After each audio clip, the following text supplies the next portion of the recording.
నమస్కారం. Big debate ప్రత్యేక చర్చ కార్యక్రమానికి స్వాగతం. విశాఖపట్నం జిల్లా అచ్యుతాపురం ఫార్మాసేజ్లో నిన్న జరిగినటువంటి సంఘటనలో మృతులు ఇప్పటికి 17 మందికి చేరారు. 26 మంది పైగా సాధారణంగా గాయపడ్డారు. ఒక 10 మంది తీవ్రంగా గాయపడ్డ పరిస్థితి. రాష్ట్ర ముఖ్యమంత్రి చంద్రబాబు నాయుడు గారు ఈరోజు బాధితులను పరామర్శించారు. మృతుల కుటుంబాలకి ₹1 కోటి నష్టపరిహారం, అలాగే తీవ్రంగా గాయపడ్డ కుటుంబాలకి 50 లక్షలు, గాయపడ్డ కుటుంబాలకి 25 లక్షలు నష్టపరిహారాన్ని ప్రకటించారు. దీని మీద ఒక ఉన్నత స్థాయి కమిటీని వేస్తాం, ఏం జరిగింది, బాధ్యులు ఎవరైనా వాళ్ళని శిక్షించి తీరుతామని చెప్తూనే మొత్తంగా పారిశ్రామిక రంగంలో సేఫ్టీ మెజర్స్కి సంబంధించి సేఫ్టీ ఆడిట్, ఇతర ప్రోటోకాల్స్ ఏ రకంగా ఫాలో అవుతున్నారో తెలుసుకోవడం కోసం మరో కమిటీని కూడా వేస్తామని చెప్పి ముఖ్యమంత్రి ప్రకటించారు. అయితే గత 5 ఏళ్లలో 119 సంఘటనలు కేవలం ఒక విశాఖపట్నం జిల్లాలోనే జరిగాయి. అందులో 120 మంది చనిపోయారని చెప్పి కొన్ని అంకెలు చెప్తా ఉన్నాయి. మొత్తంగా పరిశ్రమల్లో ఏం జరుగుతున్నది, అసలు ప్రమాణాలు పాటిస్తున్నారా లేదన్న దాని మీద ఇవాళ బిగ్ డిబేట్లో చర్చను చేపట్టాం. చర్చలో మనతో పాటు డాక్టర్ తులసిరెడ్డి గారు కాంగ్రెస్ పార్టీ సీనియర్ నాయకులు ఉన్నారు, అలాగే గఫూర్ గారు సిపిఎం పార్టీ నాయకులు, విక్రమ్ పూలా గారు ప్రముఖ రాజకీయ సామాజిక విశ్లేషకులు ఉన్నారు, అలాగే ప్రొఫెసర్ జ్యోత్స్న గారు Telugu Desam party national spokes person కూడా మనతో ఉన్నారు. ముందుగా జ్యోత్స్న గారు నమస్కారం. Hello, yeah Jyotsna garu, can you hear me? Okay, right. Tulasi Reddy garu, ఇది ఇవాళ కొత్త కాదు మనకి, కొన్ని లో వాయిస్ వినపడుతుంది. లో వాయిస్. యా తులసిరెడ్డి గారు, నా వాయిస్ ఓకేనా? ఇప్పుడు ఓకే. యా, ప్రమాదాలు పదే పదే జరుగుతున్నాయి. కరెక్ట్గా 5 ఏళ్ల క్రితం భారీ ప్రమాదం మనకు గుర్తుంది. ఆ పాలిమర్స్లో, విశాఖ పాలిమర్స్ అనుకుంటా కంపెనీ పేరు, భారీగా చనిపోయారు. ఆ తర్వాత ఇంకొక సంఘటనలో కొన్ని విషవాయువులు గాలిలో లీక్ అయిన కారణంగా రోడ్ల మీద నడుస్తూ పడిపోయారు. ఇలా అనేక సంఘటనలు జరుగుతున్నాయి. నిన్న జరిగిన సంఘటనలో కూడా ఇప్పటికి 17 మంది ప్రాణాలు కోల్పోయారు. ఈ ముఖ్యంగా ఫార్మా కంపెనీలు, అలాగే ఇతర బల్క్ డ్రగ్స్ లేకపోతే ఇంటర్మీడియట్ కెమికల్స్ తయారు చేసిన కంపెనీల్లో ఇక్కడ జరిగింది క్లియర్గా ఇప్పటికి దాదాపుగా ఒక పిక్చర్ వచ్చింది సార్ మనకు అర్థమవుతున్న దాన్ని బట్టి. మిథైల్ టెర్నరీ బ్యూలైట్ ఈథర్ అనేటువంటి ఒక కెమికల్ పైన 3rd ఫ్లోర్లో ఉన్న రియాక్టర్ నుంచి ఆ కెమికల్ 1st ఫ్లోర్లోకి రావాలి. ఆ వచ్చే పైపులు లీక్ అయ్యి ఎలక్ట్రిక్ ప్యానల్ మీద ఆ కెమికల్ లిక్విడ్ పడింది. దాని ద్వారా ఒక రకమైన వేపర్స్ గాలిలోకి వ్యాపించాయి. ఇంటర్నల్ గది లోపల, ఫ్యాక్టరీ లోపల ఎక్కడో ఒక చిన్న స్పార్క్ వచ్చింది. ఆ వేపర్ క్లౌడ్ బరస్ట్ అయింది. మొత్తం 3 అంతస్తుల బిల్డింగ్ అలా కుప్పకూలిన పరిస్థితి. ముఖ్యంగా దురదృష్టం, షిఫ్ట్ మారుతున్న సమయంలో దాదాపు 80 మంది ఒక్కొక్క షిఫ్ట్లో ఉంటారంటున్నారు. కరెక్ట్గా మధ్యాహ్నం 2 గంటకంటే షిఫ్ట్ మారే టైం. వీళ్ళు కూడా చాలామంది అక్కడే ఉన్నారు, డ్యూటీ ఎక్కుతున్న వాళ్ళు, డ్యూటీ దిగుతున్నాడు. ఈ కారణంగా భారీగా ప్రమాదం జరిగింది.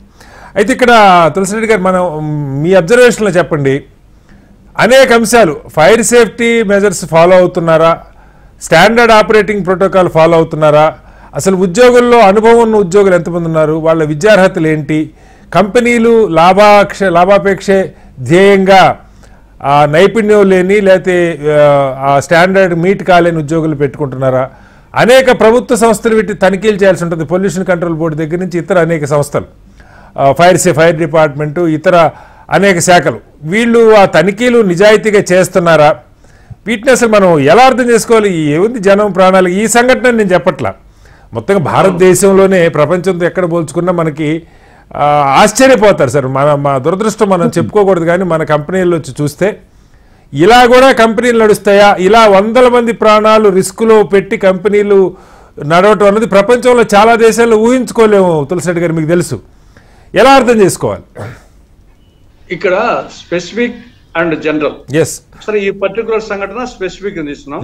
జనరల్ గా మీరు చెప్పినట్లు ఇక్కడ ఫండమెంటల్ గా యాజమాన్యం అంటే పరిశ్రమలు పెట్టే వాళ్ళు ఏకైక లక్ష్యం వచ్చేసి లాభాపేక్ష. ఇవన్నీ మిగతా అన్ని ఊరిక పైన దానికి పూతలు తప్పనిచ్చేసి వాళ్ళు ఫండమెంటల్ గా వచ్చేసి వాళ్ళు ప్రాఫిట్ మోటివేషన్ తో, లాభాలపేక్షతో వాళ్ళు పెడతారు పరిశ్రమ. అధికారులు వచ్చేసి వాళ్ళు లంచాల ముసుగులో, అవినీతి ముసుగులో వాళ్ళు ఉంటారు, లంచాల కోసం వాళ్ళు ఉంటారు తనిఖీలన్నీ. ప్రభుత్వాలు వచ్చేసి డాంబికాలు చూపడానికి, మేము ఇన్ని మా హయాంలో వచ్చేసి ఇన్ని పరిశ్రమలు పెట్టారు, ఇన్ని ఎంఓఈ జరిగినాయి, ఇంతమందికి ఉద్యోగాలు ఇచ్చాము అని వీళ్ళు వచ్చేసి మేము ఇది చెప్పుకునే దానికోసము ఇన్ని పరిశ్రమలు పెట్టాము, ఇంతమందికి ఉద్యోగాలు ఇచ్చాము అని ఈ కోణంలో వచ్చేసి పోటీలు పడి రాష్ట్ర ప్రభుత్వాలు అవి చెప్పుకునే పరిస్థితులు అవి ఉన్నాయి. ఇక కార్మికులు వచ్చేసి ప్రారంభం మాకు ఉద్యోగం వచ్చిందే చాలే అని చెప్పేసి వాళ్ళు చేస్తారు. ఈ 4 కలిసి, ఒకటి యాజమాన్యం ప్రాఫిట్ మోటివ్, రెండవది అధికారులు అవినీతి, ప్రభుత్వాలు వచ్చేసి డాంబికాలు చెప్పుకోవడము, తర్వాత వచ్చేసి కార్మికులు ఉద్యోగం రావడమే గొప్ప అనే పరిస్థితిలో వాళ్ళ కుటుంబ పరిస్థితిలో ఈ యాంగిల్లో వచ్చేసి మిగతా అన్ని యాజమాన్యాలు వచ్చేసి అప్పుడు యాజమాన్యాలు సేఫ్టీ యాంగిల్ ఆలోచించడం లేదు, పొల్యూషన్ గురించి ఆలోచించడం లేదు, కార్మిక చట్టాల గురించి ఆలోచించడం లేదు, పర్యావరణ హితం గురించి ఆలోచించడం లేదు, ప్రభుత్వానికి ట్యాక్సెస్ కూడా వచ్చేసి సక్రమంగా కట్టడం లేదు. కాబట్టి ఇవన్నీ మనం ఎంతసేపు వచ్చేసి ప్రభుత్వాలు పరిశ్రమలు ఎన్ని పెట్టాం ఇంతమందికి ఈ యాంగిల్లో ఆలోచిస్తున్నాయి తప్ప ఎంతమంది చనిపోయినారు, ఎంతమందికి చెతగాతులు అయ్యారు, ఎంతమంది జీవితాలు నాశనం అయిపోతున్నాయి. తర్వాత వచ్చేసి ఇది దీనికి తోడు పొల్యూషన్ వచ్చేసి నిన్న నేను వచ్చేసి శ్రీకాళహస్తికి పోయాను. శ్రీకాళహస్తి ఆ స్వర్ణముఖి టెంపుల్ మొత్తం స్వర్ణముఖి పారుతా ఉంది. స్వర్ణముఖిలోకి మొత్తము అక్కడ రేణుగుంట దగ్గర ఉండే ల్యాంకో పరిశ్రమలు మొత్తము తిరుపతికి సంబంధించినటువంటి గ్యార్బేజీ డ్రైనేజీ ఎంటైర్ వచ్చేసి స్వర్ణముఖి నదిలోకి పెద్ద ఒక ప్రవాహం పారుతా ఉంది వచ్చేసి అటువంటి నీళ్ళను వచ్చేసి వాడుతున్నాం వచ్చేసి. అంటే ఎవరివేర్ ఇది ఈ పరిస్థితి వచ్చేసి పొల్యూషన్ గురించి పట్టించుకోవడం లేదు. ఈ పర్యవసానంగా ఇవన్నీ జరుగుతున్నాయి. ఇది జనరల్ గా జరిగేటి. ఇంకా సరే ఈ స్పెసిఫిక్ గా ఈ ఇష్యూకి సంబంధించి వీడు ఆల్రెడీ ఇక్కడ చూస్తే థర్డ్ పార్టీ నివేదికలో ఇక్కడ పైప్ లైన్స్ సేఫ్టీగా లేవు, లీకేజ్ అవుతున్నాయి, లీకేజ్ ని అరికట్టే చర్యలు తీసుకోవడం లేదని చెప్పేసి పోయిన సంవత్సరము దాదాపు కరెక్ట్ గా సంవత్సరమైంది ఆగస్టు సెప్టెంబర్ లో నివేదిక వేయడం. కానీ దాన్ని వచ్చేసి యాజమాన్యము పట్టించుకోలేదు, అధికారులు పట్టించుకోలేదు, ప్రభుత్వాలు పట్టించుకోలేదు. కాబట్టి ఇక్కడ స్పెసిఫిక్ గా యాజమాన్య తప్పు, అధికారుల తప్పు, ప్రభుత్వం తప్పు ఇక్కడ కనపడుతున్నాయి. జనరల్ గా ఓవరాల్ గా జరుగుతూ ఉండదు. ఇది మీరు చెప్పినట్లు ఫండమెంటల్ గా పారిశ్రామిక విధానమే ఎంతసేపు వచ్చేసి employee friendly, economic friendly, economy friendly ఇది ఆలోచించకుండా కేవలము ప్రభుత్వాలు వచ్చేసి రాష్ట్ర ప్రభుత్వాలు పోటీలు పడి అది అవసరమే కానీ ఆ అవసరంలో కూడా ఇది ఆలోచించడం లేదు, మొత్తం దీన్ని పణం పెడుతున్నారు. ఇది జరుగుతుందేమో చెప్పేసి నా అభిప్రాయం. గఫూర్ గారు, మీరు కార్మిక సంఘాలతో కూడా చాలా అనుబంధం ఉంటుంది. తులసిరెడ్డి గారు ఒక మాట చెప్పారు, సరే ఇవాళ అసలు పనిచేస్తున్న కార్మికుల్లో చాలా సందర్భాలు ఏమవుతుందంటే మన ప్రాంత కార్మికులు కూడా ఉండట్లా, పాపం ఎక్కడి నుంచో అస్సాం నుంచో బీహార్ నుంచో ఒరిస్సా నుంచో వచ్చి ఈ కంపెనీల్లో, హైదరాబాద్లో అయితే మెజారిటీ వాళ్ళు ఏ కంపెనీలో అయినా బ్లూ కాలర్ జాబ్స్ అంటే మొత్తం అత్యంత వెనకబడ్డ రాష్ట్రాల నుంచి వస్తున్న వలస కార్మికులు. ఫ్రాంక్లీ స్పీకింగ్ మన వాళ్ళు కూడా ఉండొచ్చు. ఇక్కడ ఎవరన్నది ఈ ప్రాణం ఎవరిదైనా ప్రాణమే. ఇది అంటే అసలు ఊహించుకోవడానికి ఇప్పుడు లీక్ అవుతున్నదని థర్డ్ పార్టీ నివేదిక ఇచ్చి సంవత్సరం అవుతుంటే లీక్ అవుతుంది నీళ్లు కాదు కెమికల్, అందులో కూడా అత్యంత ఇన్ఫ్లేమబుల్ కెమికల్, మనం ఈ ఆర్గానిక్ కాంపౌండ్స్ ఇవన్నీ ఈథనాల్ లాంటి ఇవి చాలా టెర్నరీ లెవెల్లో ఉన్నటువంటి సూపర్ రిఫైన్ కెమికల్స్. వీటిని అంటే అసలు ఎక్కడన్నా సరే ప్రభుత్వాలు ఏమైనా ఇప్పుడు తులసిరెడ్డి గారు చెప్పినట్టు పరిశ్రమలు రావాలని కోరుకుంటారు, ఒక ఎస్టాబ్లిష్మెంట్ వాళ్ళకి ఏదో సబ్సిడీలు ఇస్తారు, ఇంతవరకు వాళ్ళు గవర్నమెంట్ టార్గెట్ అది ప్రభుత్వంగా ముఖ్యమంత్రో లేకపోతే మంత్రో. ఈ విభాగాలు ఏం చేస్తున్నాయి సార్? అంటే లంచాలు బస్తాలు దిగమింగి చూస్తూ ఊరుకుంటున్నారా? మీకు ఏ ఇండస్ట్రీ చూసినా ఒక హెల్మెట్ షూస్ ఉన్న ఇండస్ట్రీస్ అసలు మనం లెక్కేస్తే సేఫ్టీ ఇవి ఉన్నాయి, వేల మీద లెక్క పెట్టగలిగిన పరిస్థితి కూడా లేవు గఫూర్ గారు. కన్స్ట్రక్షన్ దగ్గర నుంచి మొదలుపెట్టి మెకానికల్ ఫీల్డ్ కానీ లేకపోతే కెమికల్ ఇండస్ట్రీస్ కానీ ఆటోమొబైల్ రంగం కానీ ఏది చూసినా ఇవన్నీ కాకుండా షార్ట్ సర్క్యూట్లు కూడా, అసలు ఏ ఇండస్ట్రీ అయినా షార్ట్ సర్క్యూట్లు జరిగే ప్రమాదం ఉంది గఫూర్ గారు. కార్మిక సంఘాలు వాళ్ళ రక్షణకి సంబంధించి అసలు ఏమన్నా ఒక విధానం ఉందా? ఇప్పుడు కటారి గారు, మీకు మిగతా పెద్దలకి నమస్కారం సార్. ఒకటి, ఇప్పుడు తులసిరెడ్డి అన్న కొన్ని విషయాలు చెప్పారు, మళ్ళా నేను రిపీట్ చేయడం అంత బాగుండదు, కానీ ఇంకొక విషయం యాడ్ చేస్తాను. భారతదేశంలో ఏమైందంటే సార్, ఇప్పుడు ఈ లిబరలైజేషన్ పాలసీస్ వచ్చిన తర్వాత ఫ్యాక్టరీస్ ఇన్స్పెక్టరేట్ ఏదైతే ఫ్యాక్టరీల తనిఖీ విభాగం ఉందో ఈ తనిఖీ విభాగం మీద అన్ని ఆంక్షలు వచ్చేసినాయి సార్. ఓకే. ఆ తర్వాత సెల్ఫ్ సర్టిఫికేషన్ అంటే మేనేజ్మెంట్ వాళ్ళందరూ వాళ్ళు మేము అన్ని జాగ్రత్తలు తీసుకుంటున్నామని ఒక సర్టిఫికేట్ ఇచ్చేస్తే ఇంకా గవర్నమెంట్ ఏం పట్టించుకోదన్నమాట. ఈ రకంగా ఏంటంటే ఎంప్లాయర్ ఫ్రెండ్లీ అనేటువంటి పేరుతో భద్రతా ప్రమాణాలన్నీ పోయినాయి సార్. నువ్వు చూడండి, ఇప్పుడు నిన్న జరిగింది విశాఖపట్నంలో ఒక 15 రోజులు నెల రోజుల కిందట అల్ట్రాటెక్ లో ఒక యాక్సిడెంట్ అయింది. ఇక్కడ జగాపేట దగ్గర అక్కడ చనిపోయినారు. నిన్న రాత్రి నెల్లూరు దగ్గర పామాయిల్ ఇండస్ట్రీలో గ్యాస్ లీకేజ్ అయింది. లక్కీగా ఏంటంటే రాత్రిపూట కాబట్టి ఎవరు లేరు, మనుషులు సేవ్ అయిపోయినారు. ఇంత ముందు వరుసగా మన నూజివీడి దగ్గర ఒక యాక్సిడెంట్ జరిగితే సార్, ఫ్యాక్టరీ యాక్సిడెంట్, ఒరిస్సాకు సంబంధించినటువంటి వాళ్ళు 10-11 మంది దారుణంగా చనిపోయినటువంటి పరిస్థితి. కాబట్టి ఈ రకంగా ఏంటంటే పారిశ్రామిక ప్రమాదాలు అనేటువంటిది చాలా పెద్ద ఎత్తున జరుగుతున్నాయి. ఈ పారిశ్రామిక ప్రమాదాల విషయంలో ప్రభుత్వం తక్షణం మేల్కొని, ఈరోజు చనిపోయినారు, ₹1 ముఖ్యమంత్రి గారు అనౌన్స్ చేసినారు, మంచిదే. కానీ మనం ప్రాణానికి విలువ కట్టడం అనేటువంటిది ప్రాణం పోతే ఇంత ఇస్తాం, ప్రాణం పోతే ఇంత ఇస్తాం కాదు కదా. ప్రాణాలు పోకుండా ఎట్లా కాపాడాలనేటువంటిది జాగ్రత్తలు తీసుకోవాలా. కాబట్టి భద్రతా ప్రమాణాలు పాటిస్తున్నారా లేదా అనేటువంటిది కొంచెం గవర్నమెంట్ సైడ్ నుంచి ప్రెజర్ చేయకపోతే, అధికారులకేమో మీరు ఏం చేయొద్దు అని చెప్పారు కాబట్టి ఇంక వాళ్ళు ఏం చేయడం లేదు, హాయిగా ఉంటున్నారు వాళ్ళు. కాబట్టి ఖచ్చితంగా ఏ యాక్సిడెంట్ అయినా మీరే బాధ్యులు అనేటువంటిది చెప్పాల్సినటువంటి పరిస్థితి ప్రభుత్వానికి ఉంది. ఫ్యాక్టరీస్ ఇన్స్పెక్టరేట్ గానీ మిగతా తనిఖీ విభాగాలు గానీ. కాదు గఫూర్ గారు, మీరు ఈ ఫ్యాక్టరీస్ ఇన్స్పెక్టర్ అంటున్నారు అంటే ఏంటి? వాళ్ళు వాళ్ళ డిజిగ్నేషన్ కానీ, లేదా వాళ్ళు ఇప్పుడు అన్ని రకాల ఫ్యాక్టరీలు ఎలా తనిఖీ చేయాలో ప్రొఫెషనల్ ట్రైనింగ్ ఉన్న ఉద్యోగులు అనుకోవచ్చా? ట్రైన్డ్ అండి, వాళ్ళందరూ ప్రొఫెషనల్స్. ఇప్పుడు ఈ పర్టికులర్ ఫార్మా ఇండస్ట్రీ సంబంధించి మీరు చెప్పిన 119 యాక్సిడెంట్లు ఏదో మీరు రెఫర్ చేశారు కదా, ఈ 119 సార్ 90% రియాక్టర్స్ పేలిపోయి యాక్సిడెంట్లు అవుతున్నాయి అచ్యుతాపురంలో. ఎందుకంటే రియాక్టర్స్ చాలా ప్రమాదకరమైనటువంటి పరిస్థితుల్లో ఉంటాయండి. అవి సున్నితంగా కూడా ఉంటాయి, పేలిపోతున్నాయి, వరుసగా పేలిపోతున్నాయి. మరి ఎందుకు ఇట్లా జరుగుతున్నాయి అనేటువంటిది పరిశీలన ఎక్కడో చోట చేయాలి కదండి, ఆడిట్ చేయాలి కదా ఎక్కడో చోట. ఇప్పుడు నువ్వు ఒక్క సెజ్ లో 119 యాక్సిడెంట్లు ఒక సంవత్సరంలో 2 సంవత్సరాల్లో అయితే అరే ఎంతమంది ప్రాణాలు గాల్లో కలిసిపోతున్నాయి. కాబట్టి ఫార్మా ఇండస్ట్రీ మనకు డబ్బులు తీసుకుని వస్తుంది, లేదా మనకి ఎక్స్పోర్ట్స్ పెంచుతుంది, అంత బాగానే ఉంది. కానీ మనుషుల యొక్క ప్రాణాలతో ఆ చెలగాటం ఆడేటువంటి పద్ధతి సరైనది కాదు. కాబట్టి ఎంప్లాయర్ ఫ్రెండ్లీ మాత్రమే కాదు, యాక్సిడెంట్లు ఇవన్నీ నివారించేటువంటి బాధ్యత కేంద్ర రాష్ట్ర ప్రభుత్వాలు. ఎందుకంటే ఫ్యాక్టరీ యాక్ట్ వచ్చేసి కేంద్రం బాధ్యత, ప్రభుత్వానికి కూడా బాధ్యత ఉంది. కేంద్ర రాష్ట్ర ప్రభుత్వాలు రెండు కూడా ఈ తనిఖీ విభాగాల్ని పీరియాడికల్ గా చెక్ చేసేటువంటి విధానాలు చూడాలి. రెండవది సార్, ఐడియా యాక్ట్ లో ఒక క్లాజ్ ఉందండి. ఇప్పుడు మేనేజ్మెంట్ అండ్ యూనియన్ రిప్రజెంటేటివ్స్ ఆ పరిశ్రమలో షాప్ లెవెల్లో, ఫ్లోర్ లెవెల్లో ఎక్కడ ఏం జరుగుతుంది, ఏ మిషన్ దెబ్బతింటుంది పీరియాడికల్ గా చెక్ చేస్తారు. దానికి వర్క్స్ కమిటీస్ అంటారు. ఇప్పుడు వర్క్స్ కమిటీస్ ఎక్కడ లేవండి. వర్క్స్ కమిటీస్ ఉంటే వర్కర్స్ కంప్లైంట్ కమిటీస్ అంటారు సార్ వాటిని. గఫూర్ గారు, ఏం కమిటీస్ అంటారు? వర్క్స్ కమిటీలు. వర్క్స్ కమిటీలు అనేటువంటిది చట్టంలో ఉంది, అది దాదాపు లేవు రాష్ట్రంలో, ఏ పరిశ్రమలో లేవు.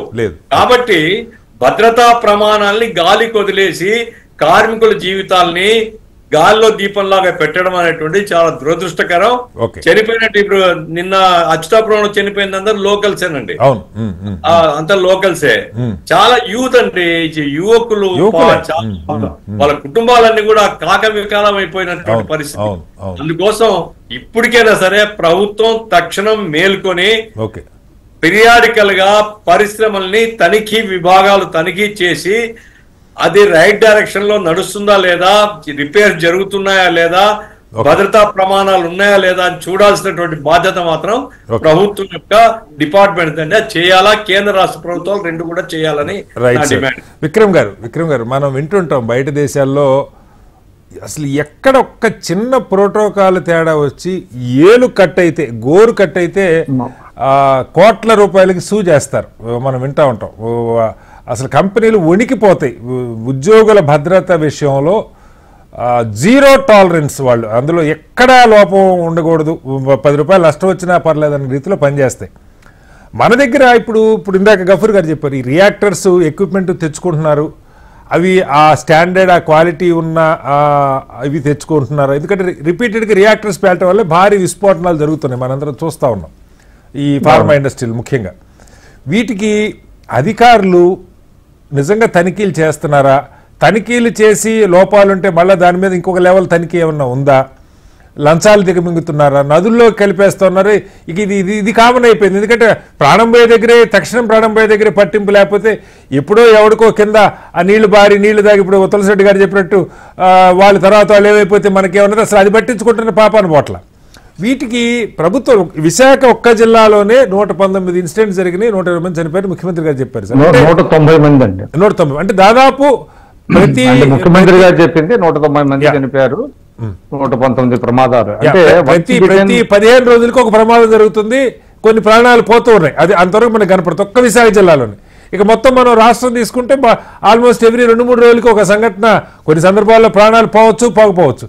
కానీ భద్రతా ప్రమాణాలు పాటించట్లేదు, వైఫల్యాలు ఉన్నాయి. ఫైర్ సేఫ్టీ ఎక్విప్మెంట్ పెట్టుకోవటం, లేదంటే అక్కడ ఉద్యోగులకి ట్రైనింగ్ ఇవ్వటం, క్వాలిటీ ఉన్నటువంటి ఎక్విప్మెంట్ పెట్టుకోవటం, ఇవన్నీ జరుగుతున్నాయా?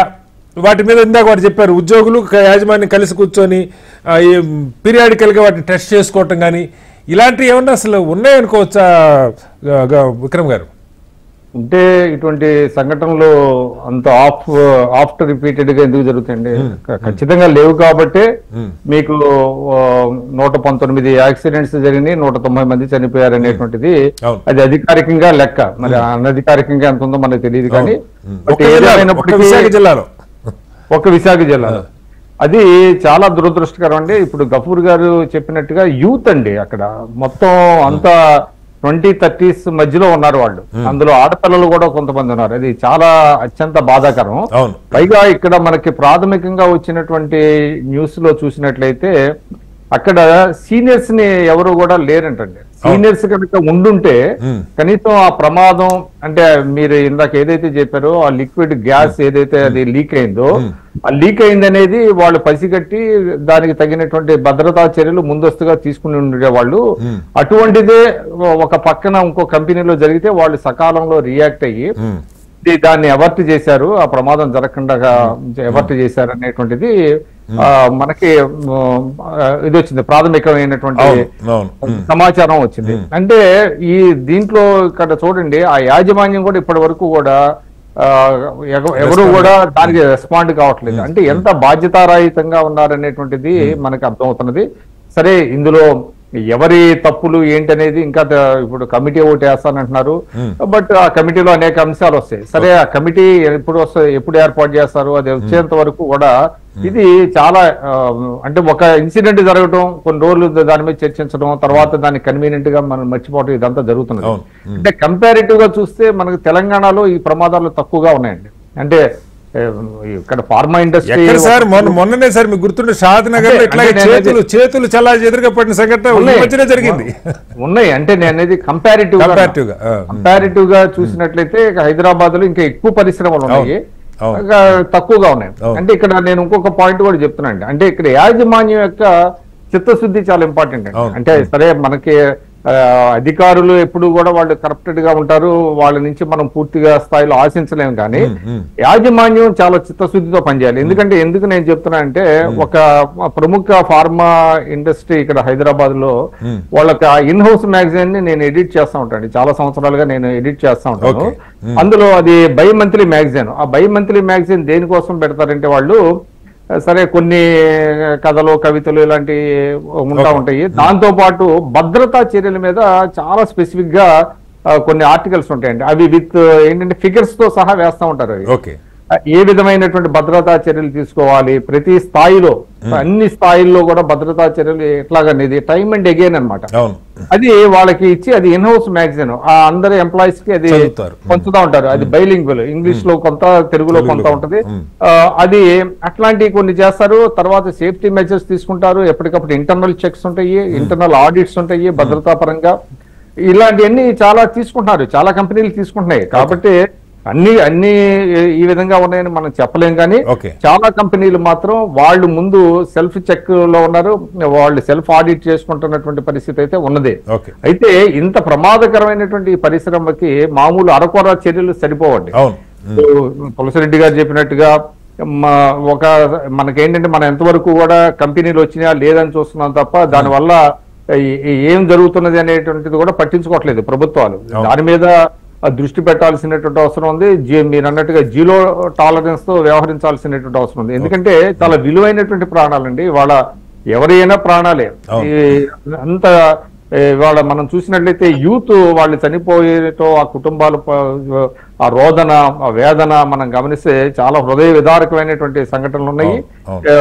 తప్పు జరిగిపోయిన తర్వాత మళ్ళీ అది రిపీట్ కాకుండా చూసుకోవాల్సిన బాధ్యత ఉంది. వాళ్ళ కొత్త ప్రభుత్వం వచ్చింది కాబట్టి చంద్రబాబు నాయుడు గారు కూడా కొంత మొత్తం కంపెనీ మొత్తం కలిగి తిరిగారు, అందరితో మాట్లాడిన తర్వాత లాంగ్ టర్మ్ మెజర్స్ తీసుకుంటారనేటువంటిది ఒక విశ్వాసం ఉంది. అదే విధంగా పవన్ కళ్యాణ్ గారు కూడా స్పందించారు, ఎందుకంటే ఆయన పరిధిలో పొల్యూషన్ కూడా వస్తుంది కాబట్టి కనీసం కొత్త ప్రభుత్వం దీని మీద చాలా స్టర్న్ యాక్షన్ తీసుకోవాలని మనం ఆశిద్దాం, తీసుకుంటుందని ఆశిద్దాం. రైట్. ఒకసారి జోస్న గారు, మీరు ఏ డిపార్ట్మెంటో నాకు తెలియదు, జోస్న గారు కెమికల్ ఇంజనీరింగ్ ఏమో అనుకుంటున్నాను. అయితే జోస్న గారు ఇక్కడ 2-3 అంశాలు, అంటే మనకి వాళ్ళ పత్రికల్లో వచ్చిన దాన్ని బట్టి కూడా అర్థమవుతుంది, డిజైన్లోనే లోపాలండి. ఆ పైపు, ఈ డేంజరస్ కెమికల్ ఉండేటువంటి పైపు, ఈథర్ అనేటువంటి ఫ్యూయల్ కెమికల్ లిక్విడ్ వచ్చేటువంటి పైపు కింద ఎలక్ట్రిక్ ప్యానల్ ఉంది. అది లీక్ ఎలక్ట్రిక్ ప్యానల్ మీద పడింది అన్నది ఒక అంశం. అలా పెట్టొచ్చా, ఎలక్ట్రిక్ ప్యానల్ దాని కింద ఉండొచ్చా అన్నది ఒక పాయింట్. రెండోది అసలు ఈ మొత్తం సెజ్లో ఉందండి, అచ్యుతాపురం సెజ్. ఏదో బయట ఎప్పుడో జమానాలో 100 ఏళ్ళ నాడు 200 ఏళ్ళ నాడు పెట్టిన ఫ్యాక్టరీ కూడా కాదు ఇది. బహుశా సెజ్, అచ్యుతాపురం సెజ్ అంటే అది మరి ఖచ్చితంగా ఏ సంవత్సరం పెట్టారో నాకు తెలియదు, ఓ దశాబ్దం 2 దశాబ్దాల కాలంలోనే పెట్టుంటారు అనుకుంటున్నా, ఫార్మా సెజ్. అందులో అలాంటి చోట ప్రభుత్వం సెజ్ అంటే ఏ ప్రభుత్వాలు ఉన్నా అక్కడ మౌలిక వస్తువులు, కరెంటు, రోడ్లు, డ్రైనేజీ, వాటర్ ఇవన్నీ ఇస్తారు, ఫెసిలిటీస్ అన్నీ ఉంటాయి. ఈ స్టాండర్డ్స్ మెయింటైన్ చేయకుండా కంపెనీలు నడుస్తుంటే, సెజ్జుల్లో ఏదో బయట ఎప్పుడో పెట్టినవి కూడా కాదు, సెజ్జుల్లో ఇలా పరిస్థితుంటే, డిజైన్లోనే లోపాలుంటే అధికారులు ఇవి పరిశీలిస్తున్నారా? అసలు డిజైన్ దగ్గర నుంచి లోపాలని మనం గమనించుకుంటున్నావా? ఇప్పుడు ఏపీ ఇది కొత్తగా ఇప్పుడు మీ ప్రభుత్వాన్ని తప్పట్టం కాదు జోస్న గారు, ఎందుకంటే మీరు ఇప్పుడు బాధ్యతలు తీసుకొని 2 నెలలు అయింది. అయితే ఆంధ్రప్రదేశ్ చాలా భారీగా అభివృద్ధి చెందాలని కోరుకుంటున్నాం, మనం పెద్ద ఎత్తున పరిశ్రమలు రావాలి, ఉపాధి రావాలని. ఉద్యోగాలు అయితే వస్తే కానీ ప్రాణాలు పోయే పరిస్థితి ఉంటే పరిశ్రమలు వచ్చినా దీనికి ఎలా అన్నది ముఖ్యమంత్రి గారు పెద్ద ఎత్తున ఇప్పుడు ఈ చర్యలు తీసుకున్నప్పుడు పరిశ్రమలు వేధిస్తున్నారు, ఈ మాటలు వస్తాయండి. ఏ ప్రభుత్వాలు చేసినా పరిశ్రమల్ని వేధిస్తున్నారు, మమ్మల్ని ఇబ్బంది పెడుతున్నారు, ఈ భాష ఉంటుంది, మీడియాలో ఉంటుంది, అపోజిషన్ నుంచి ఉంటుంది, లేదా వేరే పార్టీల నుంచి ఉంటుంది, ఎవరి నుంచి అయినా ఉంటుంది. బట్ దాన్ని అధిగమించి వన్స్ ఒక్కసారి ఆ స్టాండర్డ్స్ అన్నది ఒక హ్యాబిచువల్గా కనుక మనం మార్చగలిగితే, ఏపీలో పరిశ్రమలు పెట్టాలంటే ఖచ్చితంగా ఈ నామ్స్, ఈ స్టాండర్డ్స్ మెయింటైన్ చేసి తీరవలసిందే. ఉద్యోగుల భద్రత అన్నిటికంటే కీలకం అన్నది ఇప్పుడు కొత్తగా కమిటీ వేస్తారన్నారు ముఖ్యమంత్రి గారు. 2 రోజులు అయ్యాక మేము మీడియా అందరం మర్చిపోతాం, మామూలుగా మాకు రోజు ఒక వార్తలు ఉంటాయి. ఆ కమిటీ ఏమి ఇచ్చారు నివేదిక, అది ఏం జరిగింది ఎవరు పట్టించుకోరు, దురదృష్టం. అది ఎలా ముందుకెళ్ళాలి?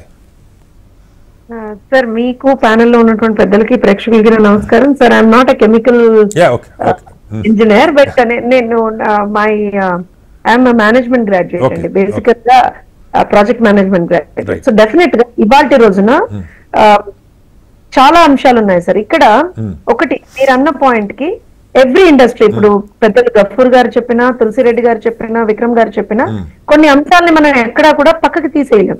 సో ఎవ్రీ ఇండస్ట్రీ, ఏ ఫ్యాక్టరీ అయినా, ఏ ఇండస్ట్రీ అయినా, ఏ ఎస్టాబ్లిష్మెంట్ అయినా something called standard operating procedures అనేటువంటి ఉంటాయి sir. Standard operating procedures, standard operating protocols ఉంటాయి. వాటిని డీవియేట్ అవుతున్నారా అనేటువంటి దాని మీద రెగ్యులర్ గా చెక్స్ ఉంటాయి అన్నమాట. మేము మేనేజ్మెంట్ పరిభాషలో దాన్ని రెగ్యులర్ మానిటరింగ్ అని అంటాము, ఆడిటింగ్ అని అంటాం దాన్ని. సో ఎందుకు చేస్తారు అని అంటే, మీరు అన్నట్టుగా ఎక్కడెక్కడైతే లూప్ హోల్స్ ఉన్నాయో, ఎక్కడెక్కడైతే కొన్ని వాట్ యు సే లాక్యునాస్ ఉన్నాయో, ఆ లాక్యునాస్ ని మనం ఐడెంటిఫై చేసేటువంటి విధంగా ఆడిటింగ్ అనేటువంటిది నడవాలి సార్. ఇది ఏ ప్రభుత్వంలో ఉన్నా సరే అది తెలుగుదేశం ప్రభుత్వమా, కూటమి ప్రభుత్వమా, వైఎస్ఆర్సీపీ ప్రభుత్వమా అని ప్రభుత్వాలకు అనుగుణంగా ఉండదండి. It is something called standard operating procedures. So అవి గత 5 సంవత్సరాలుగా డీవియేట్ అయ్యాయి. ఫస్ట్ థింగ్, నేను ప్రభుత్వాలను అండమని ఇక్కడ ఏదో పొలిటికల్ యాంగిల్ తీసుకురావట్లేదు సార్. నేను ఫ్యాక్ట్ అండ్ రియాలిటీ చెప్తున్నాను మీకు. ఎప్పుడైతే ఆ రెగ్యులర్ మానిటరింగ్ చెక్స్ ఉండవో ఏం జరుగుతుంది అని అంటే కంటిన్యూస్ గా దే ఆర్ డూయింగ్ మిస్టేక్స్. ఇప్పుడు మీరన్న పాయింట్ తీసుకుందాం సార్. టెక్నికాలిటీ మీరన్న ఏదైతే టెక్నికాలిటీ ఉందో, design of that particular structure design ఏదైతే ఉందో, ఆ ఫ్లోర్ లో ప్లాంట్ డిజైన్ ఏదైతే ఉందో అది కొంత డీవియేటింగ్ డిజైన్ గా ఉంది. సో అట్లాంటప్పుడు రెగ్యులర్ ఆడిటింగ్ లేనప్పుడు, లేదా ఉండి ఆడిటింగ్ వచ్చినటువంటి వాళ్ళు ప్రాబబ్లీ దాన్ని ప్రాపర్ గా మానిటర్ చేయకుండా కమిషన్ లకో మరి వేటికో కక్కుర్తి పడ్డప్పుడు ఏం జరుగుతుంది అని అంటే ఎవ్రీథింగ్ రైటర్ రాసి ఇచ్చేస్తారు సార్. రాసి ఇచ్చినప్పుడు కాదు జ్యోత్స్న గారు, ఇక్కడే జ్యోత్స్న గారు చిన్న ప్రశ్న మిమ్మల్ని. అంటే ఇక్కడ ముఖ్యమంత్రి గారు ఇవాళ ఇక్కడికి వెళ్ళారు, చూశారు. నేను అంటే ముఖ్యమంత్రి గారి పని కాదు, రోజు ముఖ్యమంత్రి గారు వెళ్ళి ఫ్యాక్టరీలు చూడలేరు, లేదు పారిశ్రామిక మంత్రి గారు వెళ్ళి కూడా చూడలేరు. ఖచ్చితంగా విధిగా అక్కడ ఉన్న దానికి సంబంధించినటువంటి ఫ్యాక్టరీస్ ఇన్స్పెక్టరా, పొల్యూషన్ కంట్రోల్ బోర్డు వాళ్ళ, లేదా ఫైర్ సేఫ్టీ డిపార్ట్మెంటా, ఇంకొకళ్ళ ఈ అధికారులే వెళ్ళాలి. ఆ అధికారులు ఇప్పుడు సపోజ్ ఈ ఇన్సిడెంట్ లో థర్డ్ పార్టీ నివేదిక ఉందని చెప్పి గఫూర్ గారు చెప్పారు. థర్డ్ పార్టీ రిపోర్ట్ లో స్పష్టంగా లోపాలు ఉన్నాయి. కఠినాతి కఠినమైన చర్యలు దానికి సంబంధించిన అధికారుల మీద తీసుకోవటం అవసరం. అలా తీసుకునే ప్రయత్నం జరుగుతుందా అధికారులు? నేను మీకు ఒక విషయం చెప్తాను సార్. ఇక్కడ గఫూర్ గారు చెప్పినట్టుగా థర్డ్ పార్టీ నివేదిక ఉందన్నారు, కానీ మీరు ఏదైతే చెప్తున్నారో there is a small discrepancy. Usual గా అది గవర్నమెంట్ కి సంబంధించినటువంటి ఒక డిపార్ట్మెంట్ ఉంటుందండి. ఆ డిపార్ట్మెంట్ ఆధ్వర్యంలో జరగాలి. ఫర్ ఎగ్జాంపుల్ చెప్తున్నాను నేను. సో దాన్ని మనం అవుట్ సోర్సింగ్ చేసో లేకపోతే ఇంకోటి చేసో థర్డ్ పార్టీకి ఇచ్చినప్పుడు, థర్డ్ పార్టీ ఒక నివేదిక ఇస్తే దాన్ని మళ్ళీ కూడా మనం రీఅష్యూర్ చేసుకుంటామండి. Because we have people employed for that. ఇవాళ మీరన్నట్టుగా మనకి ఫైర్ డిపార్ట్మెంట్ ఇప్పుడు ఒక ఇండస్ట్రీ ఉందనుకోండి సార్, ఒక ఎస్టాబ్లిష్మెంట్ ఉందనుకోండి సార్, ఫైర్ డిపార్ట్మెంట్ క్లియరెన్స్ కూడా అవసరం కదా సార్ వాళ్ళకి. Let's assume fire department clearance అవసరము, వివిధ department pollution control board clearance అవసరం, ఇవన్నీ ఉంటాయి. సో అలాంటప్పుడు ఆ పర్టిక్యులర్ డిపార్ట్మెంట్ వాళ్ళు కూడా రెగ్యులర్ చెక్స్ అనేటువంటివి చేస్తూనే ఉంటారు sir. That is the process. So ఇవాళ ఇక్కడ జరిగిన దానికి డెఫినెట్ గా డీవియేషన్స్ అనేటువంటి ఉన్నాయి సార్, అందులో డౌట్ లేదు. కానీ ఇవాళ రోజున మీరు అన్నట్టుగా అధికారులను శిక్షిస్తారంటే ఎస్, డెఫినెట్ గా ఎవరు బాధ్యులైతే వాళ్ళ మీద చర్యలు తీసుకుంటాం. ఎందుకు అందులో వెనకాడేదే ఉంది సార్. ఇప్పుడు ఇక్కడ మనం కూర్చొని మాట్లాడుకున్నట్టుగా సార్ 17 మంది ప్రాణాలు కోల్పోయారు సార్. నిజంగా కూడా బంగారు భవిష్యత్తు కలిగినటువంటి యువత ప్రాణాలు కోల్పోయారు. ఒక అమ్మాయి అయితే నాకు నిజంగా ఇందాక చూస్తే లిటరల్ గా కళ్ళలోంచి నీళ్లు వచ్చాయి శ్రీనివాస్ గారు. ఒక అమ్మాయి పాపం తన అన్నలకి రాఖీ కట్టి ఆ రోజు ఇంకొక రోజు ఉండమ్మా అంటే, లేదమ్మా నాకు సెలవు లేదమ్మా నేను వెళ్ళిపోవాలమ్మా అని చెప్పి వెళ్ళి ప్రాణాలు కోల్పోయింది. అంటే నేను ఎగ్జాంపుల్స్ చెప్తున్నాను. సో వాళ్ళ కుటుంబ సభ్యుల్ని కోల్పోయినటువంటి కుటుంబీకులకు తెలుస్తుంది సార్ ఆ బాధ. నేనేమంటాను అని అంటే ఎస్, గవర్నమెంట్ గా ఇవాళ రోజున మేము విదిన్ 24 hours రెస్పాండ్ అయ్యారు. రాష్ట్ర ముఖ్యమంత్రి వర్యులు వెళ్ళారు, అక్కడ చూశారు, ఆ పాయింట్ ఆఫ్ ఏదైతే ప్లేస్ ఆఫ్ ఇది ఉందో దాన్ని కూడా చూశారు, ఇన్సిడెంట్స్ ఉందో దాన్ని చూశారు, విక్టిమ్స్ తో మాట్లాడారు, అండ్ వాళ్ళ కుటుంబ సభ్యులతో మాట్లాడారు. So he has done a lot of work there. ఎందుకు? ఒకటి డెఫినెట్ గా we are committed for the safety అండి. ఎస్, నేను ఇందాక నుంచి గఫూర్ గారు మాట్లాడినా, తులసిరెడ్డి గారు మాట్లాడినా, మీరు మాట్లాడిన ఒక పదం వింటూ ఉన్నాను, ఎంప్లాయర్ ఫ్రెండ్లీ కాదు, ఎంప్లాయీ ఫ్రెండ్లీ ఉండాలని. రైట్, ఎంప్లాయర్ ఫ్రెండ్లీతో పాటుగా ఎంప్లాయీ ఫ్రెండ్లీ కూడా ఉండాలండి. That is the norm. ఇప్పుడు పెద్దలు గఫూర్ గారు నాకు తెలిసి ఎన్నో ఏళ్ల నుంచి ఎన్నో వీటిలో ఆయన వర్క్ చేస్తున్నారు, సంబంధాలు ఉన్నాయి. సో నేనేమంటానంటే ఎంప్లాయర్ ఫ్రెండ్లీతో పాటుగా ఎంప్లాయీ ఫ్రెండ్లీ అన్నప్పుడు ద వర్క్ ప్లేస్ లో మనం ఉన్నటువంటి ఎన్విరాన్మెంట్, వర్క్ ప్లేస్ లో ఉన్నటువంటి స్ట్రక్చరల్ దీంతో సహా everything should be safe and secure for the employees. అది first and foremost concern sir. ఇక్కడ ఇంకొక విషయం సార్ శ్రీనివాస్ గారు, ఇవాళ చంద్రబాబు నాయుడు గారు ఒక్క మాట చెప్పారండి, రెడ్ కేటగిరీలో ఉన్నటువంటి సంస్థలు కొన్ని ఖచ్చితంగా they have to take more measures అనేటువంటివి కూడా చెప్పారు. సో ఇలాంటి వాటి అన్నిటి మీద కూడా ఒక రివ్యూ జరుగుతుంది సార్. ఖచ్చితంగా హై లెవెల్ కమిటీ వేశారు, వాటికి సంబంధించి ఎవరైతే బాధ్యులు ఉన్నారో వాళ్ళ చర్యలు. తులసిరెడ్డి గారు, ఇప్పుడు ఇందాక జ్యోత్స్న గారు కూడా చెప్పారు, రెడ్ కేటగిరీ బహుశా ఎన్ని కేటగిరీ ఉంటుందో నాకు తెలియదు, అత్యంత ప్రమాదకరమైన బహుశా ఫార్మా, మరి హైలీ ఇన్ఫ్లేమబుల్ రెడ్ కేటగిరీ పెట్టి ఉండొచ్చు, లేదు ఇంకో కేటగిరీ ఉండొచ్చు. కొన్ని సందర్భాల్లో మనం చూస్తాం నార్మల్ బట్టల కొట్లో కూడా షార్ట్ సర్క్యూట్ జరిగి హైదరాబాద్ మొత్తం తగలబడిపోయి షాపులు తగలబడిపోయిన సందర్భాలు చూస్తూ ఉన్నాం. ఎలక్ట్రిసిటీ లేకుండా ఏది ఉండదు. అది కెమికల్ ఇండస్ట్రీ కావచ్చు, ఫార్మా కావచ్చు, లేదా ఆటోమొబైల్ ఇండస్ట్రీ కావచ్చు, మరొకటి కావచ్చు. వీటిని తనిఖీలకి ఇప్పుడు కమిటీ వేస్తారు. కమిటీ ఏదో కొన్ని ఆల్రెడీ బోల్డ్ అని ఉండుంటాయి. వాళ్ళు చెప్పారు కదా మీటింగ్లు జరగాలి, మరి ఇప్పుడు ఎన్నో మాన్యువల్స్ రాసుకొని ఉంటాం ఒక కంపెనీ ఎలా అని. ఇప్పుడు కంపెనీలు పెట్టేటప్పుడు మనం ఒక పాలసీ పెట్టుకుంటున్నాం సార్. ఈ మధ్యకాలంలో బాగా వింటుంది సింగిల్ విండో, ఒక చోట అన్ని పర్మిషన్లు ఇచ్చేస్తాం, లేకపోతే దాని మిమ్మల్ని మీ మీద పెద్ద వేధింపులు ఉండవు. దీని అర్థం ఏమిటి? వేధింపులు ఉండవంటే మీరు స్టాండర్డ్స్ పాటించినా పాటించకపోయినా పట్టించుకోవనా, లేకపోతే మీరు లో క్వాలిటీ ఎక్విప్మెంట్ వాడినా పట్టించుకోవనా, ఉద్యోగులు సరే జీతాలు పిఎఫ్లు ఇవి కూడా సరే అది మళ్ళీ అదొక అంశం, ఎంప్లాయీ వెల్ఫేర్ సంబంధించి ఒక గొడవ. ఇవి అసలు ఎలా అర్థం చేసుకోవాలి? పరిశ్రమలు మీరు మంచి పాయింట్ రైజ్ చేశారు, నాకు ఆలోచిస్తుంటే అర్థమవుతా ఉంది.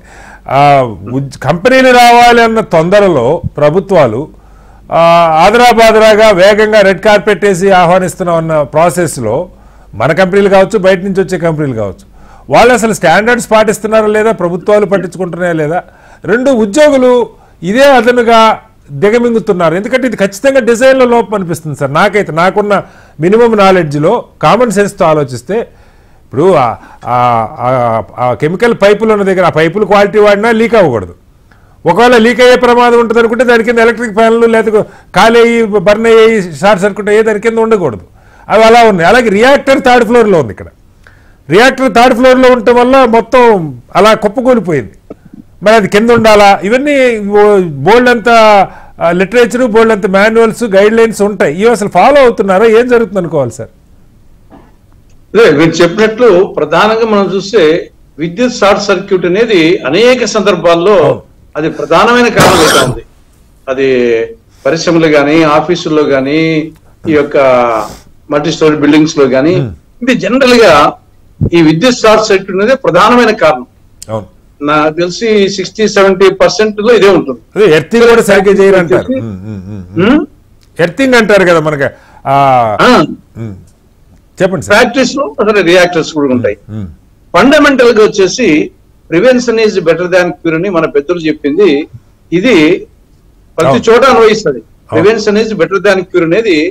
తర్వాత a stitch in time saves 9 అని మనం చిన్నప్పుడు వచ్చేసి చదువుకునేటి a stitch in time saves 9. ఇవి అదే విధంగా time is precious but life is more అని చెప్పేసి మామూలుగా ఉంటాయి. అదే విధంగా employment is precious but employment life, ఆ employee life is more precious అనేది ఆ కాన్సెప్ట్ కూడా రావాల్సిన అవసరం ఉంది. ప్రభుత్వాలకు వచ్చేసి మనం ఎన్ని ఉద్యోగాలు ఇచ్చాము అనే కాన్సెప్ట్ తో పాటు మనము ఆ ఉద్యోగుల ప్రాణాలను ఎంతవరకు కాపాడుతున్నాము, ఉద్యోగుల యొక్క సమస్యను ఏ విధంగా అనేది యాంగిల్ కూడా ఇంతకుముందు జోష్నా గారు చెప్పినట్లు ఎంప్లాయీ ఫ్రెండ్లీ ఉండాలా, ఎంప్లాయర్ ఫ్రెండ్ ఉండాలా. కేవలం ఎంప్లాయర్ ఫ్రెండ్ నుండి ఎంప్లాయీ వదిలిపెడితే ఇదే ఇటువంటి జరుగుతుంటాయి. కాబట్టి ఇక్కడ మనం బాడీకి ఏ విధంగా మెడికల్ చెకప్, అది బ్లడ్ టెస్ట్ కానీ, యూరిన్ టెస్ట్ కానీ, పీరియాడికల్ గా ఏ విధంగా బాడీ చెకప్ చేసుకుంటామో జనరల్ గా ఫ్యాక్టరీస్ ప్రారంభంలో పెట్టేటప్పుడు, తర్వాత కూడా వచ్చేసి నిర్మాణం సమయంలో ఉండాలా, నిర్వహణ టైంలో వచ్చేసి ఇవి ఫ్రీక్వెంట్ గా వచ్చేసి వాటికి సంబంధించినటువంటి చెకప్స్, బాడీ చెకప్ అన్నట్టు వాటికి సంబంధించినటువంటి ఆ యొక్క సిస్టమ్ అనేది ఉండాలా. ఇప్పుడు చంద్రబాబు నాయుడు గారు 2 కమిటీలు వేస్తామని చెప్పారు. ఒకటి స్పెసిఫిక్ గా దీనికి సంబంధించి ఉన్న స్థాయి కమిటీ, ఈ యొక్క ఫార్మా కంపెనీకి సంబంధించి. రెండవది పరిశ్రమల్లో సేఫ్టీ ఆడిట్ కోసము ఇంకొక కమిటీ సెపరేట్ గా జనరల్ గా ఏర్పాటు చేస్తామంటున్నారు. కాబట్టి ఆ రిపోర్టును టైమ్ బౌండ్ రిపోర్ట్ ఇచ్చేసి ఆ రిపోర్ట్ ఏదో ఇప్పుడు కంటితులుపు కోసం కాకుండా ఆ రిపోర్ట్ ను స్ట్రిక్ట్ గా ఇంప్లిమెంట్ చేయాలి. రిపోర్ట్ తెప్పించుకోవాలి టైమ్ బౌండ్, ఆ రిపోర్ట్ ను ఇంప్లిమెంట్ చేసేటట్టుగా చూడాలి. కాబట్టి సేఫ్టీతో పాటు ఈ పొల్యూషన్ అనేది సేఫ్టీ మెజర్మెంట్స్ ఉన్నప్పుడు ఇమీడియట్ గా మనకు ప్రాణహాని సంభవిస్తా ఉంది. కానీ పొల్యూషన్ దాంట్లో మనకు తెలియకుండా కొన్ని వేల ప్రాణాలు, లక్షల ప్రాణాలు వాళ్ళ యొక్క లైఫ్ వచ్చేసి పోతా ఉంది. కాబట్టి ఆ కోణంలో ఇప్పుడు సిమెంట్ ఫ్యాక్టరీస్ ఉన్న చోట పొల్యూషన్ వచ్చేసి ఒక మనిషి లైఫ్ స్పాన్ వచ్చేసి 5 years తగ్గిపోతుంటే 5 years ఎంత విలువ కట్టాలా? 5 years లైఫ్ స్పాన్ ఉద్యోగం వచ్చినా సంతోషపడాలనా? మన లైఫ్ స్పాన్ వచ్చేసి 5 ఏళ్ళు తగ్గిపోయింది, మన బిడ్డలకు మన పుత్ర పౌత్రాదులకు అని చెప్పేసి బాధపడాలనా? అర్థం కాని పరిస్థితి. ఇప్పుడు ఎర్రగుంట దగ్గర వచ్చేసి సిమెంట్ ఫ్యాక్టరీస్ ఉన్నాయి. సిమెంట్ ఫ్యాక్టరీస్ లో ఉద్యోగం వచ్చిందని సంతోషపడాలనా? ఆ సిమెంట్ ఆ ప్రాంతంలో ఉండే వాళ్ళ ప్రతి వ్యక్తి లైఫ్ స్పాన్ వచ్చేసి 5 ఏళ్ళు కుదించుకుపోతుందని బాధపడాలని అర్థం కాని పరిస్థితి. ఈ కోణంలో కూడా ప్రభుత్వం ఆలోచించాలి. గఫూర్ గారు, వామపక్షాలు లేకపోతే కార్మిక సంఘాలంటే ఎప్పుడు వాళ్ళ వెల్ఫేర్ వాళ్ళ సంక్షేమం గురించి ఆలోచిస్తారని మీ మీద అది ఒక నమ్మకం. సరే ప్రభుత్వాలు ఏమున్నా ఎలా ఉన్నా కనీసం కార్మిక సంఘాల వరకు వామపక్షాలు పట్టు పోలేదని నేను నమ్ముతాను ఇప్పటిదాకా. అయితే ఇలాంటి ఇప్పుడు ఈ మధ్యకాలంలో మనం వింటా ఉన్నాం గఫూర్ గారు, ఏదన్నా ఒకటి జరగగానే ఎవడన్నా ఒక అమ్మాయిని ఒక ఆఫీసర్ ఇచ్చేసాడని కానీ ఆయన బాధితులంతా బయటకు వస్తూ ఉన్నారు. ఇప్పుడు దేశంలో దాదాపు మన రాష్ట్రంలో కనీసం ప్రతి కంపెనీకి 34 మంది ఉద్యోగులు ఉన్న దగ్గర కూడా ఏదో ఒక కార్మిక సంఘం అక్కడ ఉంటుంది. ఎందుకు ఇవన్నీ బయట పెట్టకూడదు? కంపెనీలో ఉద్యోగులు కార్మికులు అక్కడ ఉన్నటువంటి లోపాలని బయట పెట్టకపోతే ప్రభుత్వాల మీద కూడా ఒత్తిడి ఉండాలి కదా. ఇప్పుడు వాళ్ళు చర్యలు తీసుకోవాలంటే రేపు పొద్దున మళ్ళీ మేమే చర్చ పెట్టి కంపెనీలు వేధిస్తున్నారనే పరిస్థితి ఉంటుంది. ఇది కాకుండా దాని మీద లోతుగా ఇదిగో ఈ కంపెనీలో ఈ డొల్ల ఉంది, ఈ సేఫ్టీ మెజర్స్ ఫాలో కావట్లేదు, లేకపోతే ఈ నదిలో కలిపేస్తున్నారు, ఈ చెరువులో కలిపేస్తున్నారని ప్రొయాక్టివ్గా మీరే ఎందుకు ఆ కార్మిక సంఘాలు ఎందుకు బయట పెట్టకూడదు వివరాలన్నీ? ఇప్పుడు కటారి గారు ఆఫ్ కోర్స్ అచ్యుతాపురం సెర్జ్కు సంబంధించింది చాలా ఈ ప్రయత్నాలు మేము చేశామండి. ఎందుకంటే రియాక్టర్స్ వరుసగా ఫెయిల్ అవుతున్నాయి, రియాక్టర్స్ రీప్లేస్ చేయడం లేదు, ఈ ఆడిట్ జరగడం లేదు, తనిఖీలు జరగడం లేదు, ఇట్లాంటి విషయాల మీద అచ్యుతాపురంలో చాలా క్యాంపెయిన్ చేశాం మేము. ఇప్పుడు చంద్రబాబు నాయుడు గారు సరే ఆయన అల్ట్రాటెక్ పోయినాడు, ఆ తర్వాత విశాఖపట్నం పోయినాడు. నేను ఆయన ఇప్పుడు ఉండే పరిస్థితుల్లో నేను ఆయన విమర్శించడానికి ప్రభుత్వాన్ని మనం 2 నెలలు మంచిది. ఎందుకంటే ముఖ్యమంత్రి గారు స్వయంగా ఎప్పుడైతే పోతారో అప్పుడు అలర్ట్ అవుతారు, మొత్తం అధికార యంత్రాంగం గానీ మేనేజ్మెంట్స్ గానీ అలర్ట్ అవుతారు. నా పాయింట్ ఏంటంటే ఈ కమిటీలతో పాటుగా ఈ సేఫ్టీ మెజర్స్ సార్ ఒక కమిటీ వేసి ఆ కమిటీ రికమెండేషన్ మళ్ళా ఎవరు చదువుతారు, అది ఇంకా మళ్ళా ఎప్పుడైనా యాక్సిడెంట్ అయినప్పుడే ఆ కమిటీ ఫలానప్పుడు చెప్పింది అంటాం తప్ప పీరియాడికల్ గా చెకింగ్ చేయాల్సినటువంటి డ్యూటీ ఫ్యాక్టరీస్ ఇన్స్పెక్టరేట్ ఉందండి. పీరియాడికల్ డ్యూటీ వాళ్ళది, అది జరగడం లేదు. ప్రభుత్వాలు వాటి ఖచ్చితంగా జరిగేటట్లు కనుక చేస్తే, ఇప్పుడు ఒక ఇన్స్పెక్టర్ పోతా అనుకోండి, ఆ షాప్ లెవెల్లోనో ఫ్లోర్ లెవెల్లోనో వర్కర్స్ కంప్లైంట్ చేస్తారు, సార్ ఇది లీక్ అవుతుంది పట్టించుకోవడం మా మేనేజ్మెంట్ మీరని చూడండి అనేసి. ఆ రకంగా గవర్నమెంట్ సైడ్ నుంచి ఈ ఎగ్జిక్యూటివ్ మెకానిజం పెంచాల్సినటువంటి అవసరం ఉందనేటువంటిది నేను ఒకటి రిక్వెస్ట్ చేస్తాను. నేను మిమ్మల్ని అడుగుతుంది గఫూర్ గారు, నేను మిమ్మల్ని అడుగుతుంది అంటే సరే మీరు విడిగా ఆ సెజ్ గురించో మరొక దాని గురించి మీరు ఏదో చేస్తే మీడియా పట్టించుకోవద్దు, ఏదో కార్మికులు గొడవ కార్మిక సంఘాలు దీక్షలు ఆ లెవెల్లో కొట్టుకుపోదు, ఉన్నది పచ్చిగా చెప్తా ఉన్నదా, రోజు హడావుడే కదా ఇవాళ మనకు కనపడేది.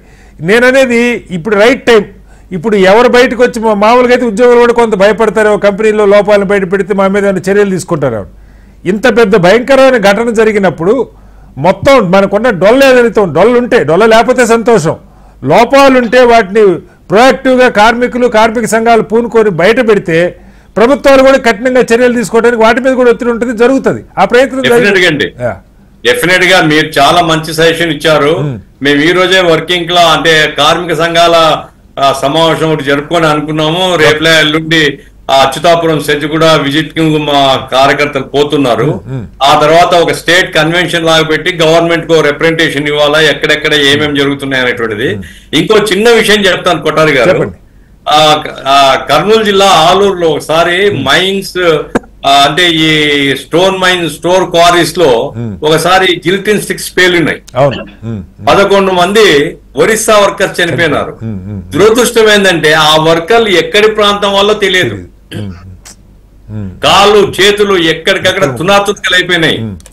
చివరికి వాళ్ళు ఎక్కడి ప్రాంతం వాళ్ళు అనేసి అక్కడ ఉండేటువంటి కలెక్టర్ గారు మాకు చెప్పారు, ఏమయ్యా మీ ట్రేడ్ యూనియన్స్ వాళ్ళు ఒరిస్సాలో ఉండే ట్రేడ్ యూనియన్స్ తో మాట్లాడండి ఏ ప్రాంతం వాళ్ళు అని. అంటే చట్టం ఉందండి. ఇప్పుడు వలస కార్మికులు ఈ రాష్ట్రానికి వస్తే ఎక్కడైతే పని చేస్తున్నారో concerned MRO should register they names.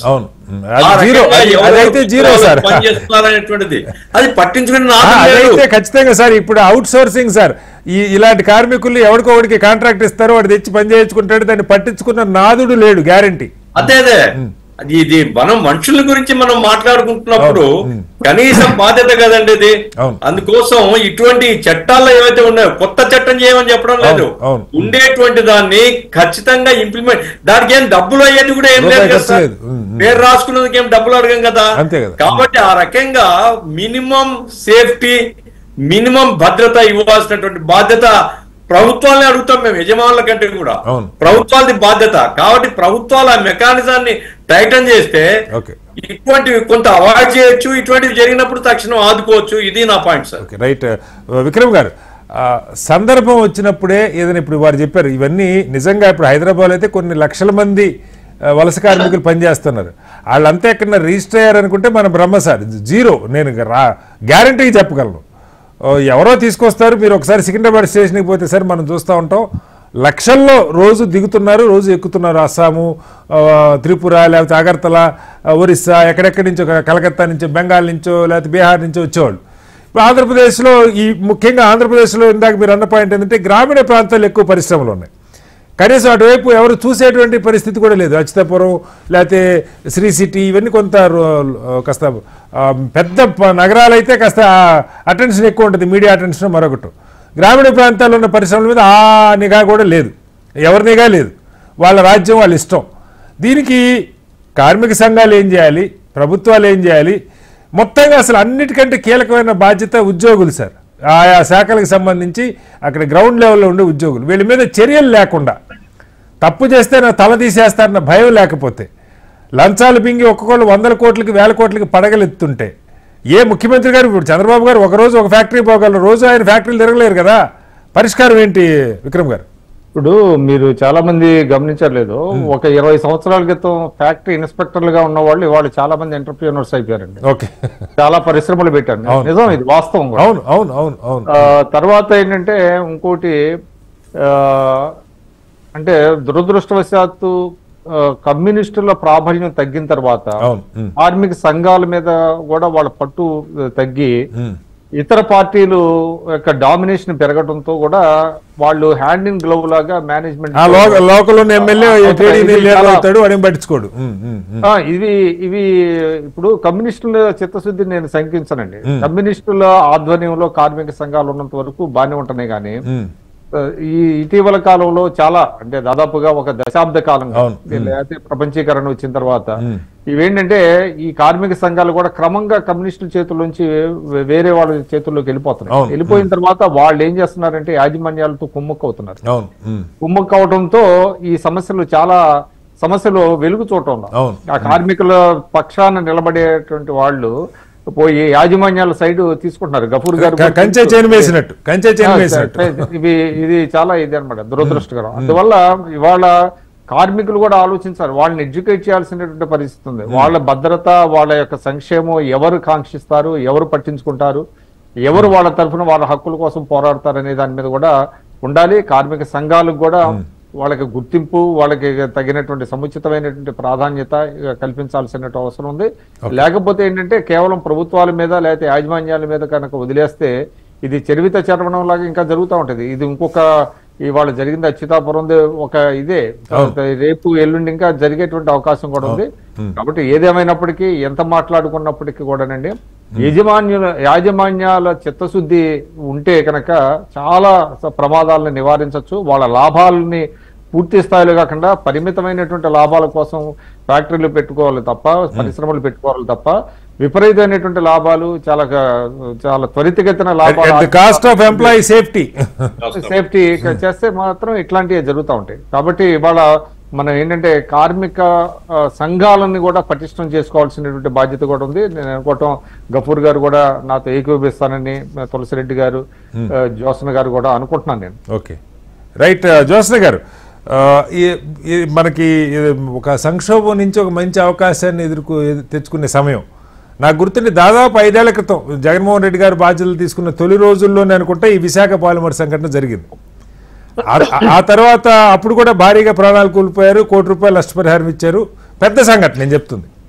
రిపీటెడ్గా విశాఖలో జరుగుతున్నాయి. దాదాపు ప్రతి జిల్లాలో ఏదో కొన్ని పరిశ్రమలు, ఇప్పుడు వారు చెప్పారు సిమెంట్ ఇండస్ట్రీస్ కొన్ని చోట్ల ఉన్నాయి, మైనింగ్ కొన్ని చోట్ల జరుగుతుంది, ఫార్మా కొన్ని చోట్ల ఉంది, ప్రకాశం జిల్లా లాంటి చోట గ్రానైట్ ఇండస్ట్రీ ఉంది. ఇవాళ అనేక పరిశ్రమలు అనేక జిల్లాల్లో ఉన్నాయి ఆల్రెడీ, కొత్తగా పెట్టినవి కావచ్చు, పాతవి కావచ్చు. ఒక్కసారి ప్రక్షాళన మొక్కుబడిగా కాకుండా, చేతులు దులుపుకున్నామని కాకుండా, ఒక సీరియస్ ఎఫర్ట్, ఇది స్టార్టింగ్ పాయింట్ నుంచి చివరి దాకా మనం ఇందాక మాట్లాడుకున్నాం, డిజైన్ దగ్గర నుంచి, ప్రోటోకాల్స్ దగ్గర నుంచి, అక్కడ ఎంప్లాయీ సేఫ్టీకి రెగ్యులర్గా తీసుకున్న స్టాండర్డ్స్, ఇవన్నీ ప్రొసీజర్స్ అన్ని ఫాలో అవుతున్నారా లేదా, వీటిని ఒక సీరియస్ ఎఫర్ట్ ఆశించవచ్చా? సార్ నేను ఒక చిన్న మాట చెప్తాను సార్. ఇవాళ నాకు తెలిసి నిన్న జరిగినటువంటి ఇన్సిడెంట్ 24 గంటలు కూడా కాకముందరే రాష్ట్ర ముఖ్యమంత్రి వర్యులు అక్కడికి వెళ్ళి, ఇప్పుడు చంద్రబాబు నాయుడు గారు మా నాయకుడు అని కాదు, రాష్ట్ర ముఖ్యమంత్రి అక్కడికి వెళ్ళి బాధితుల్ని పరామర్శించి, ఎవరైతే గాయాలతో హాస్పిటల్స్ లో ఉన్నారో వాళ్ళని పరామర్శించి వాళ్ళ కుటుంబ సభ్యులతో మాట్లాడి, అలానే ఎవరైతే చనిపోయారో వాళ్ళ కుటుంబ సభ్యులతో కూడా మార్చురీ దగ్గరికి వెళ్ళి మాట్లాడారు. ఏమన్నారు ఆయన? మీరు just listen to his talks sir అని ఒకటే అన్నారు, ఇలాంటివి జరగకూడదు, జరిగాయి, వీటికి సంబంధించి ఇదే ఆఖరిది కావాలనుకుంటున్నాను కూడా ముఖ్యమంత్రి గారు చెప్పారు. అన్నారు.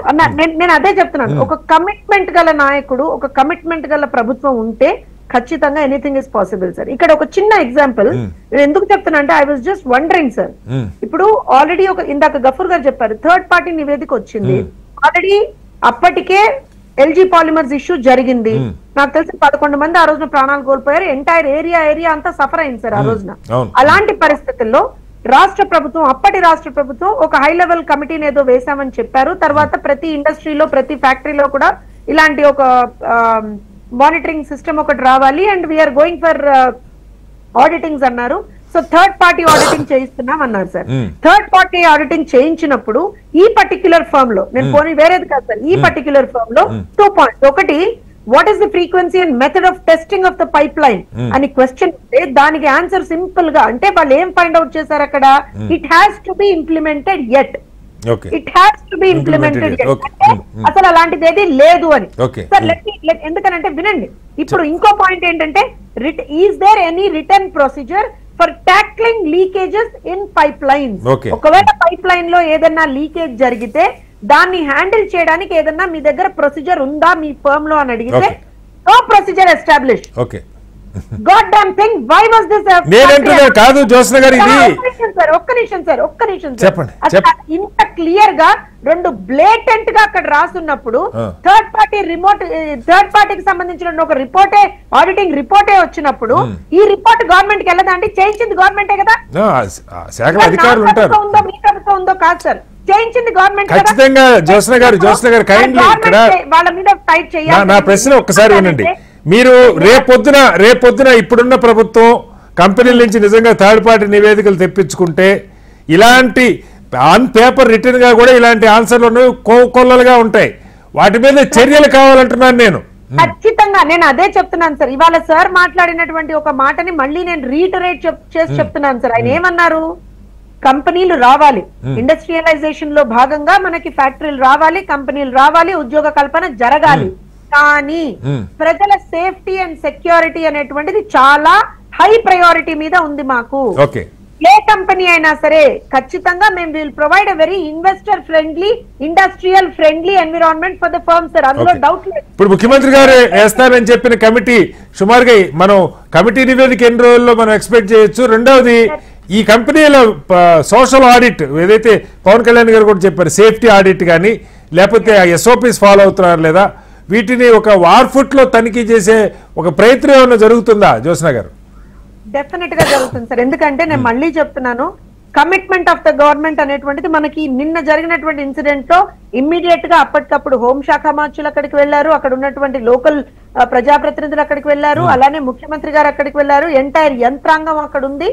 డెఫినెట్ గా ఇలాంటివి రిపీట్ కాకుండా చూసుకోవాల్సినటువంటి బాధ్యత మా మీద ఉంది, చూసుకునేటువంటి దిశగానే మేము పనిచేస్తాం. అండ్ ఆల్సో మీరు ఇందాక చెప్పినట్టుగా సార్, నేను ఒక విషయం చెప్తున్నాను, internal audits, third party audits ఏం చేసినా సరే, ఒకవేళ ఎక్కడైనా సరే ఇలాంటి లూప్ హోల్స్, ఇలాంటి లాక్యూనాస్ కనపడితే ఖచ్చితంగా దాన్ని రెక్టిఫై చేసుకునేంత వరకు your company probably has to ఏమంటారు అంటే కొంత ఇది తీసుకోవాల్సినటువంటి అవసరం ఉంది అనేటువంటి పరిస్థితి కూడా వస్తుందేమో సార్. ప్రభుత్వం జ్యోత్స్న గారు ప్రభుత్వం ఒక్క నిమిషం జ్యోత్స్న గారు మిమ్మల్ని అడుగుతున్నా, మీ ద్వారా ప్రజలకు చెప్పించడం కోసం అడుగుతున్నా.